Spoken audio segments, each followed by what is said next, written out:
সোমবার ভোর ৫টার দিকে ইসরায়েলের কয়েকটি শহরে একসাথে মিসাইল হামলা চালায় ইরান। ইসরায়েলে অবস্থানরত বিবিসি সাংবাদিকরা বলছেন, গত কয়েকদিনের মধ্যে ইরানের চালানো হামলাগুলোর মধ্যে এটির তীব্রতা ছিল সবচেয়ে বেশি। তেল আভিভ, জেরুজালেম সহ ইসরায়েলের বড় শহরগুলোর অধিকাংশতেই সাইরেনের শব্দ শোনা গেছে। হামলায় তেল আভিভের মার্কিন দূতাবাসের একাংশ ক্ষতিগ্রস্ত হয়েছে বলে জানা যাচ্ছে। This was certainly here in Israel one of the heaviest barrages so far. এটি ছিল এখন পর্যন্ত ইসরায়েলে হওয়া সবচেয়ে বড় ধরনের হামলা। গতকাল রাতে এক দফা হামলার পর আজ ভোরে যে হামলা হয়েছে সেটির মাত্রা ছিল অনেক তীব্র।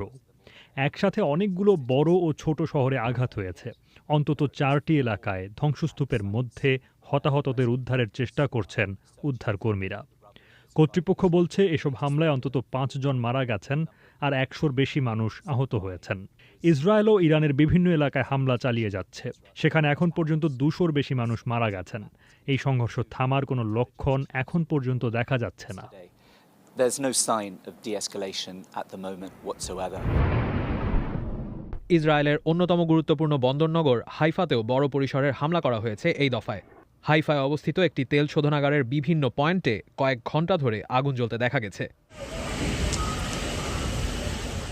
তেল আভিভ আর হাইফায় হওয়া এসব হামলায় বহু ভবন বিধ্বস্ত হয়েছে এবং হতাহতের ঘটনা ঘটেছে বলে জানাচ্ছে ইসরায়েলের জরুরি সেবা বিভাগ।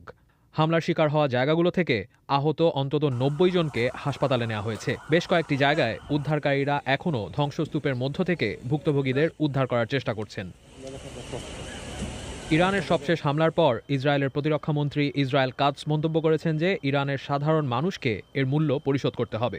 অন্যদিকে ইরানের পররাষ্ট্রমন্ত্রী আব্বাস আরাকচি ওআইসির মহাসচিবের সাথে ফোন আলাপের সময় ইসরায়েলের আগ্রাসনের বিরুদ্ধে মুসলিম দেশগুলোকে একত্রিত হওয়ার আহ্বান জানিয়েছেন।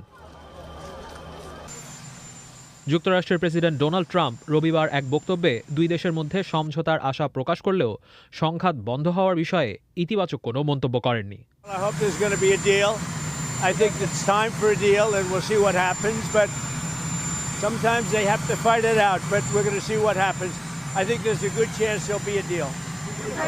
কূটনীতিক ও বিশ্লেষকদের অনেকে মনে করেন প্রেসিডেন্ট ডোনাল্ড ট্রাম্প চাইলে এই সংঘাত বন্ধ হওয়া সম্ভব। ইরান ও ইসরায়েলের মধ্যে গত কয়েকদিন ধরে চলে আসা সংঘাতে যুক্তরাষ্ট্রের কোনো সংশ্লিষ্টতা নেই বলে দাবি করে আসছিল মার্কিন প্রশাসন।